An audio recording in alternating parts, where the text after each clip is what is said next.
Good afternoon. Welcome to you all. Thank you for joining us. And today we are going to be talking about managing remote staff, some practical advice on contracts, technology and communications, brought to you by Michele Piertney and hopefully Susan Raftery as well from Acas. And as I say, those of you who don't know, I assume you've all read the intro, hence you booked into the webinar. But if not, Acas is the Advisory, Conciliation and Arbitration Service who work with millions of employers and employees every year to improve workplace relationships by providing information, advice, training and conciliation. They are an independent public body that receives funding from the government. And as I say, we've got Michele here with me. I'm going to hand over to Michele and bring up the slides first of all. Excuse me. Okay, so I'm going to hand over to Michele. Lovely, and good morning to everyone, or good afternoon to everyone now. My apologies for the technical difficulties, just one of those things, I'm afraid. As Alex said, we are funded by the government, but we're very much at arm's length. We're actually controlled, if you like, for want of a better phrase, by a council of 12 people who were drawn from industry, from the trade unions, from the legal profession and from academia as well. We are completely neutral. We will never say to anyone, oh, you're completely right or you're completely wrong, because ultimately that decision is up to a judge, as you will all know. We were initially set up at the end of the 19th century, so we've been going for a bit now.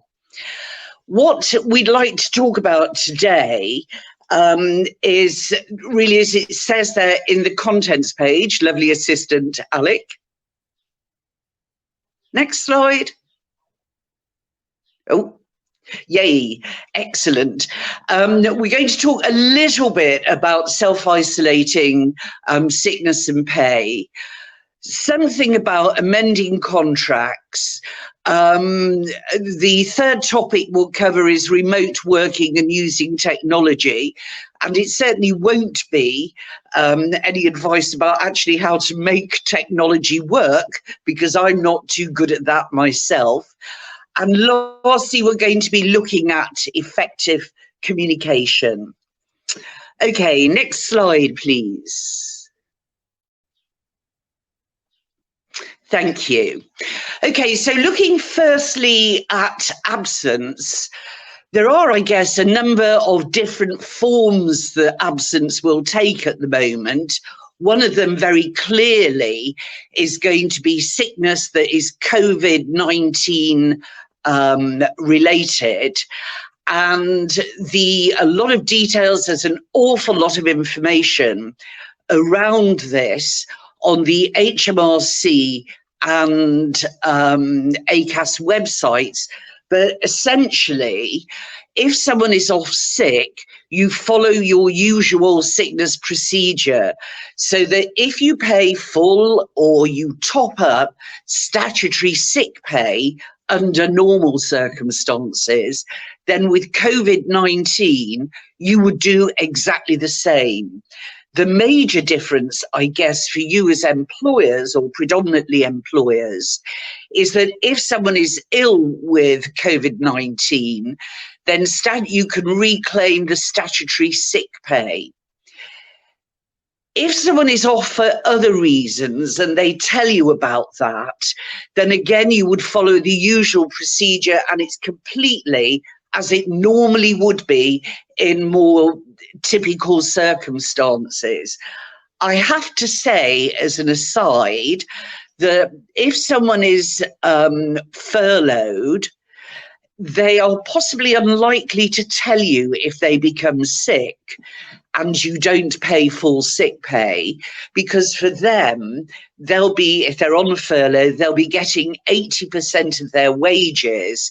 And so I guess it begs the question, why would they tell you if they were sick if that means a reduction in pay? But that's just really an aside. In terms of holidays, The advice that we are fairly clear about, or very clear about really, is that holidays should be paid at 100% of their wages. So whatever you would normally do to pay holidays, that's what you would pay them. Although if staff are furloughed, then 80% of that could be reclaimed back by yourselves from the HMRC scheme. The other question that we have been asked and has provoked a great deal of debate in the legal world is, can you ask people or tell people that you want them to use their holidays whilst they are on furlough? Excuse me. And essentially, all the stuff around furlough is overlying the basic employment law. And employment law says that you can tell your employees when they take holiday, providing you give them sufficient notice. So the notice period that you would have to give them is double the amount of holiday that you want them to take. If you want them to take a week's holiday, then you would have to give them 2 weeks' notice. And I don't know what's in your contracts of employment or your written statements, but if you already include in that people don't have to work or shouldn't work or should save holidays for bank holidays, then effectively you have given them notice. In terms of vulnerable and shielded employees, then the HMRC advice has been that for shielded employees, they should be, or they can be, put on furlough. But the thing with furlough, of course, is that people have to agree. And similarly, if they have caring responsibilities, children and so on and so forth, then always consider furloughing. So the caring responsibilities. I'm also very conscious, and it's perhaps something that touches me as well, is that there will be colleagues that you have, employees that you have, who might be nervous about returning to work when the lockdown is lifted. I think in those cases, you need to find out exactly what it is that's concerning your colleague. Is it around travelling in and using public transport? Is it around when they get into work? How are they going to protect themselves? What are you going to do to help that situation? Do you provide gloves? Think about whether hot desking is really appropriate at the moment, or whether people need to have their own desk to work from. Many employers, in fact, all employers, should be thinking also about using deep cleaning to make sure that the offices that they're returning to, or the factory that they're returning to, is very clean. And you may want to think very carefully about any form of canteen facilities. The government, as they roll out and when they roll out their advice about the return to work, then they will be giving very, very clear instructions about how to manage any return to work. Okay, Alex, next slide, please. Okay. So the furlough we've touched on, and I've explained that it should be done with agreement. We have got, if you haven't already furloughed your staff, and if you have furloughed them but not put anything in writing, there is a sample letter on the Acas website. And you can download that and amend it to make sure that all your employees are informed, but prior to sending it, you should be getting their agreement and then sending the letter on. HMRC have asked that any agreement reached about furloughing should be kept for 5 years. So it really is find a drawer, put the information in and keep it safe.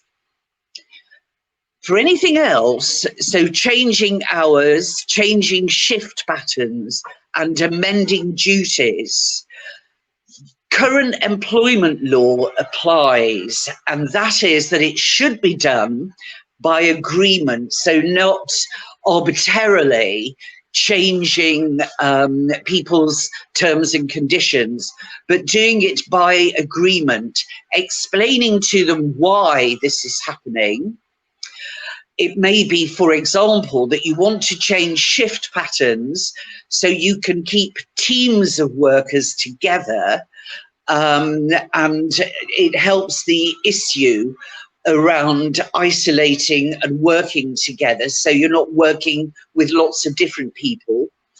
But if you are going to do that, it has to be agreed with your employees. The danger if you don't agree it is that it is potentially a matter that could go to an employment tribunal. So do it by agreement would be our absolute advice. If you explain to people the rationale behind doing something, why it's necessary, what the repercussions might be if they don't agree it, then you will find that, you know, most people will be reasonable. If that doesn't happen and people are reluctant to change their hours or amend their duties, then I would urge you that to make sure you document all of the conversations, and then perhaps ring our helpline for additional advice about what you could do next, or indeed talk to a lawyer about the next steps that you could take. Next slide, please, Alex. Okay, so if we're looking and thinking about the situation at the moment and people who are working remotely, or that you've got diffused employees, one of the things to absolutely bear in mind is perhaps the last bullet point, which maybe I should have put first, which is for managers, it's a different job now. It's not the job that they used to do. They have to manage differently. And some of the things that they need to think about would be really around technology. What are the abilities of your users? How skilled are they? If they're like my granddaughter, they'll be dab hands and unafraid to pile in and do whatever they've got to do. If they're like me, they're going to be much more filled with trepidation. Sorry, that's my husband walking behind, which might bring us on to the next point. But if you've got employees who are far more nervous or less familiar with technology, then they will need to be trained and taught through. I guess the other thought that occurred to me is some of the best training that I've had has actually not been from the IT department, but from colleagues who said, I need to do this, or they've said, we need to do this, this is how you do it. So the best training sometimes is from a confident and knowledgeable member of your own peer group.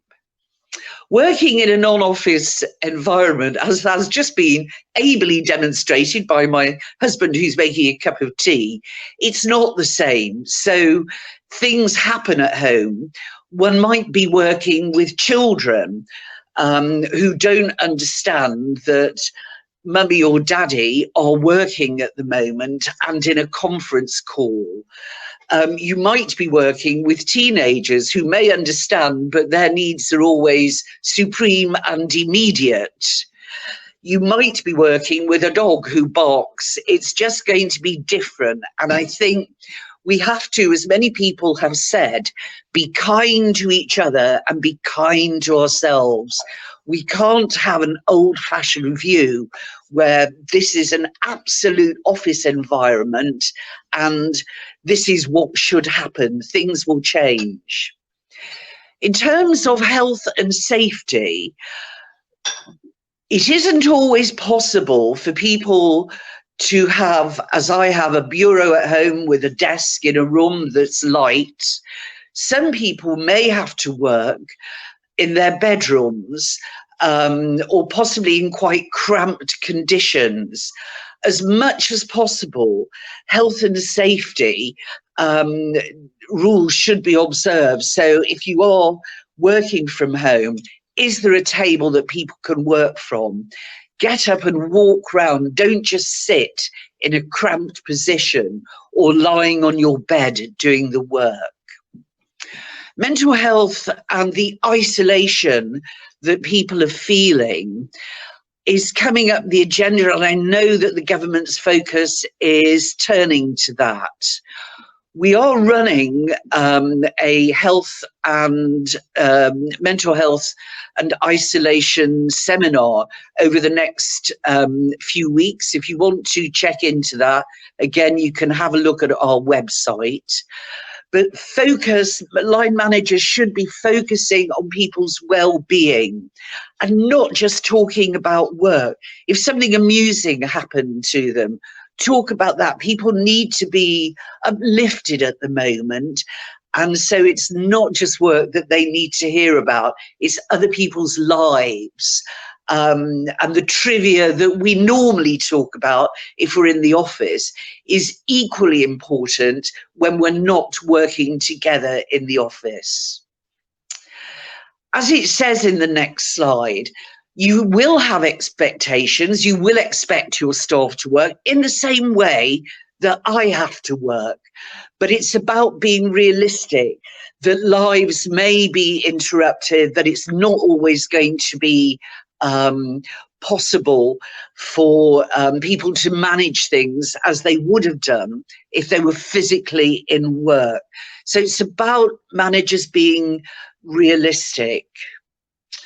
Keeping staff motivated is going to be difficult because what you're trying to do is offer assurance and reassurance that perhaps, you know, that we will get through this, and that somewhere at the end of this tunnel we will be you know, connected with each other, physically connected, although perhaps at a distance, but physically connected.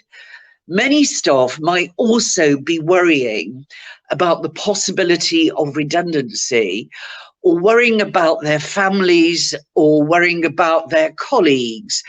And it's a lot to put on line managers, but as much as possible, keeping them motivated by regular conversations will help them. Some of this we've touched on already, but one of the dangers in working from home, and I personally have found this, is that you don't switch off your laptop. So I will suddenly think at 7 o'clock at night, I know what I could do now. It's quite quiet. I'll get on and do it. This really, I shouldn't be doing this. It's not particularly good for me to do this, but I would certainly discourage my colleagues from doing this. And I think the idea of presenteeism is something perhaps a lot of us are familiar with, but it is something that we need to manage, as is taking time off. So some people are immensely disciplined and will take time off at lunchtime, maybe go for a run or a cycle ride.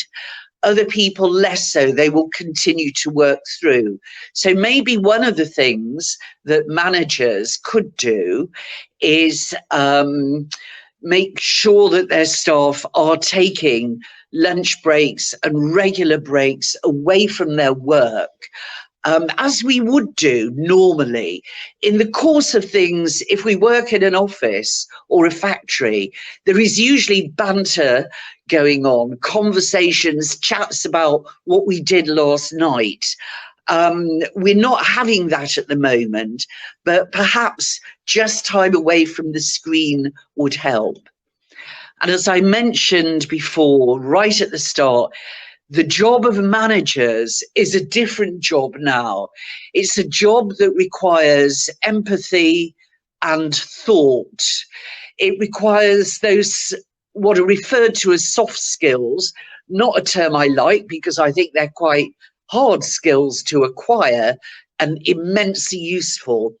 But those skills are really going to be what will help a manager to connect with their staff at the moment. Next slide, please, Alex. Thank you.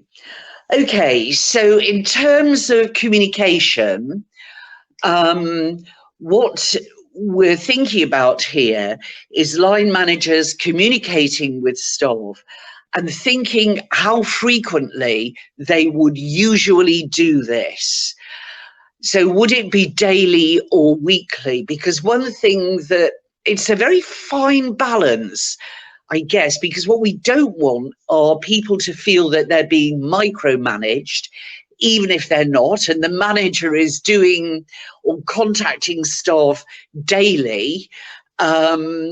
It might be that if staff don't normally have that contact daily, that they feel intimidated or worried or watched by this process. So are you normally in contact daily, or is it weekly? Is it a weekly session that you have?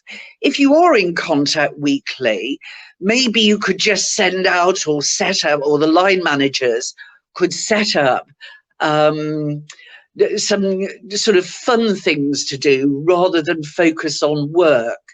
So we have a helpline, as many of you will be aware, and our helpline managers have set up 15-minute breaks where everyone gets a cup of tea and a cake if they want to eat cake, and they just have a chat with each other. So although it's a daily contact, that daily contact isn't necessarily focused on work. It's focused on people and their feelings and what they're doing and relaxing. One of the other thoughts, and this is something I think that I found very useful, is this idea of a contact circle. So whilst I have regular contact with my area director, who's my boss, I also have regular contact, probably more frequently, with my peers. So with Susan, who would have been delivering this with me, or with Helen or James. So I have quite frequent contact with my peers. And that contact circle I find very useful, and it may be something that your staff have already set up, but it may be something that at the moment you want to think about encouraging them to do. So if they've got, I don't know, 2 or 3 people who do a similar job, or even who do a different job, but they interconnect, then think about setting that up. In terms of how, is it by phone, by email? Do you use Zoom or Skype or Microsoft Teams? What's the method that you use? And there may be people who are nervous about being on camera and who get distracted by, and this apparently does happen, they get distracted because we look at ourselves when we're on the camera, when we're on screen. So rather than concentrating on what's being said and focusing on that, we're actually looking at ourselves, and in my case, thinking about how many double chins I've got. But it is something to think about. Do people want to be on screen? Do people want to have their private lives and the surroundings in which they're working brought to the attention of colleagues? Now, there are ways of changing the backdrop of a screen, and that might be something you would want to talk to them about. On the other hand, if you can't see them, how do you know that they're paying attention? How do you know that they're involved and engaged with the conversation? So it's a balance. Do you, in team meetings, have them on screen or not? But perhaps when it's a one-to-one meeting with a manager, is that the point where you would want to have a screen meeting, a video meeting? My last point really is around contingency planning. And this is really to do with, and it's probably an extension of what you do anyhow, but sometimes line managers and supervisors themselves get ill. So making sure that each supervisor has a buddy that knows what's going on, so they know that, oh, Michele was a bit down last week, so I'm talking to her on a daily basis, not about work, but about other stuff. So having a buddy system with line managers and supervisors, I think particularly at the moment, might be quite a useful mechanism to put in place. I think the other, my point about manager meetings is effectively managers are members of two teams. They have their own team, but they're also a member of the management team. And it's about keeping that rolling as well, keeping the managers' meetings rolling, but applying the same logic to it. So how frequently do you have them? What's discussed? Is it only work? Is there something else that you could do? Next slide, please, Alex. Wonderful, thank you very much. Okay, in here I've put a number of links and a number of sources of information. One of the issues that has come up, which I'm sure that you're aware of, is that domestic violence, incidences of domestic violence have increased over the last 8-10 weeks. It may be that you want to look at the advice that the NHS has around that, but also the Women's Aid Organisation. The government have said recently, within the last 5-6 days, that they are putting resources into helping organisations that deal with domestic violence, but it might be something that your line managers want to be aware of. There is no excuse for domestic violence, and the reason perhaps behind its increase is that we're together 24/7 and usually in very close proximity. But it may be something also that your line managers need to be aware of. There is a lot of information on gov.uk as well as our website, and also think about the HMRC website. There could be information also, I'm sure there will be, I don't know any local authority who aren't putting out information. But it's worth checking the local authority websites. They will be able to talk to you about business loans and about what's going on in your local area. And the same with industry-specific websites. It's always worth checking out, see what information they've got. The next slide is just about the services that we offer. And the final slide, Alex? Yep. Okay, the final slide is really about staying in touch. And it may be that you, so next one on from there. Okay, the final slide is about staying in touch, and it might be that you do want to subscribe to the Acas newsletter or eConnect. it's useful because it will tip you off about stuff that's coming up and about things that you need to think about. And I think that pretty much could, Alex, could you move the slide on? Yeah, my computer's very, very slow today. Okay, I know how it feels. Yeah. Yeah, so have a look at that. Think about subscribing. We are putting a lot of advice out there, and it may be that some of it is highly relevant to the situations that you're feeling and undergoing. There is also our helpline as well to think about. And that probably wraps up my part of the today's session. I'm going to try and go into chat, and I'm now slightly floundering because I don't really know what I'm doing, but I'm sure Alex will talk me through this. Yeah, don't worry. Thank you, everyone. I'll pull up anything that comes up. I'll just scroll back through because when somebody hosts the slides, they don't get to see the screen or the chat either. So I'm just jumped back on screen now as well. So yeah, thank you very much indeed for that, Michelle. Sorry that Susan wasn't able to find a way to join us. But yeah, any questions, please post them up now, guys. Anyone got any questions at all? Do let us know.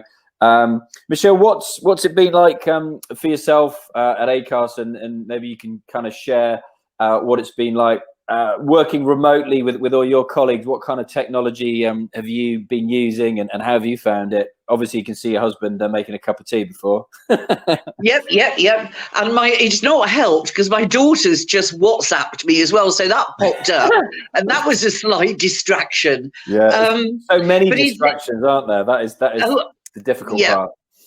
Yes, I also have a clock that I got from the RSPB that makes different bird noises on the hour, which is very disconcerting for anyone listening to me. It's been a bit weird. It's been a very swift immersion into technologies that I've thought, oh, I'll never need that, don't need that. And it's been a swift learning curve and steep learning curve. Which I'm lucky in that I've got some extremely supportive colleagues who have been brilliant and kind and very forgiving about my inadequacies.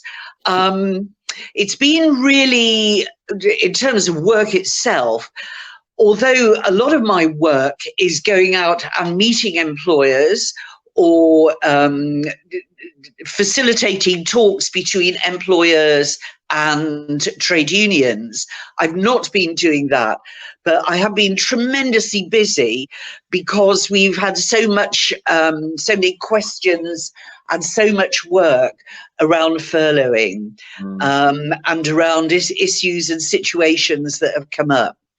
One thought that does occur to me is that some of the issues that I've spoken with employers about are things that have been going on. They might have had an employee that hasn't been particularly helpful. There's been problems with this employee, but employers have overlooked it or thought, I'll deal with that at a later date. And one of the things that has come up quite frequently over the last 4 weeks is this employee is now a real problem. And my thought is this the right time to deal with it? Yeah. And my answer is no, it isn't. It should have been dealt with before. And I think, and I would urge employers to reflect on this, that deal with problems as they come up. If an employee isn't performing or doing something wrong, they need to know as soon as possible. Don't leave it until it becomes an issue. Really, really talk to your employees, manage your employees all the time. And I've just started seeing now as well, I had a couple of emails this week, and I don't know if it's a similar experience for other people, but just starting to see redundancies coming through now as well. And I'm guessing from your point of view, that will lead to a different type of inquiry alongside the furloughing. Yes, absolutely. And there is, again, guidance on our website about redundancy and furloughing. It is something, and I touched on this, it is something that employees will be thinking about, and it is happening. My niece was made redundant last week, having only worked for her employer.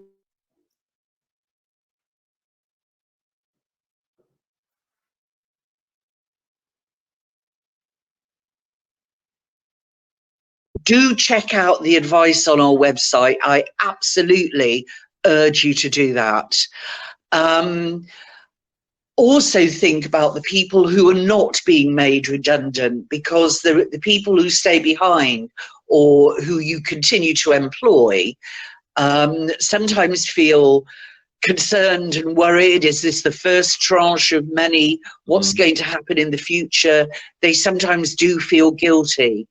Remember also, one of the things that I was talking about with my niece is that redundancy isn't personal. It's not like she's done anything wrong. You know, she's well, according to her, I'm sure it's true, she's a good worker, rocks up on time, does all the work that she's told and more. She gets on with her manager in the HR department. And being told she was being made redundant came as an awful, awful shock. And I think also it's all important then that people realise it's not about them, it is about the situation. And that might be cold comfort. I understand that as well. But it's perhaps something to bear in mind.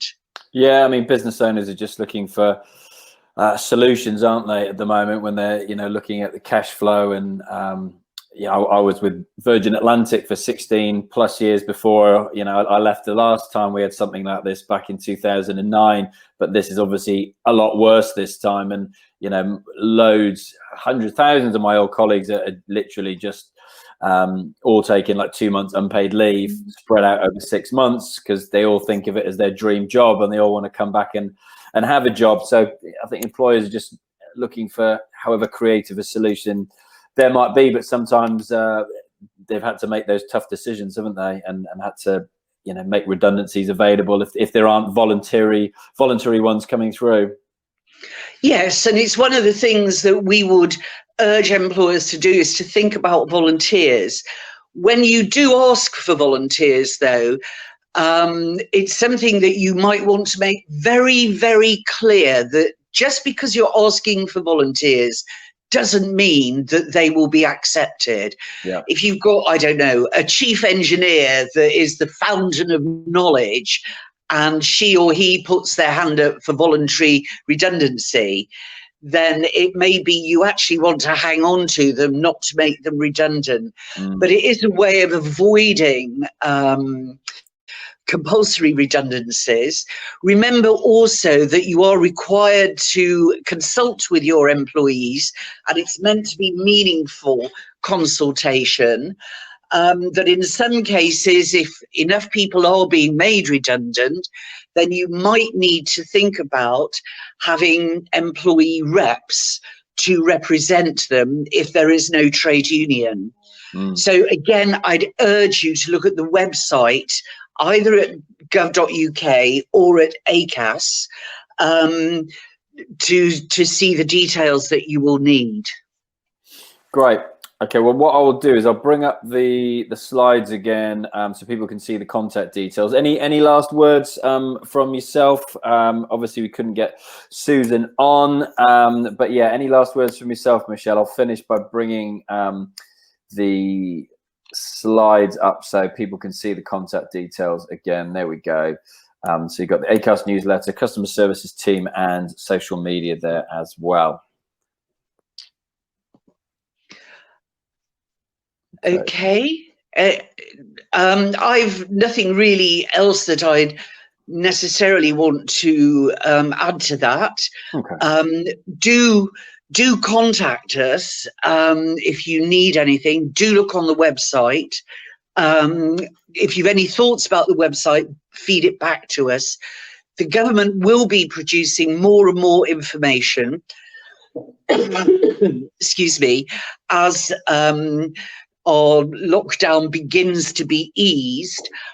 So keep checking on the information that they're sending out. They are a reliable source of information, you know, on gov.uk, and it's probably in terms of easing the lockdown, gov.uk, Acas, they're the sites to go to, possibly, you know, for the most reliable information. But I look forward to any questions, possibly. Haven't got any more pop up.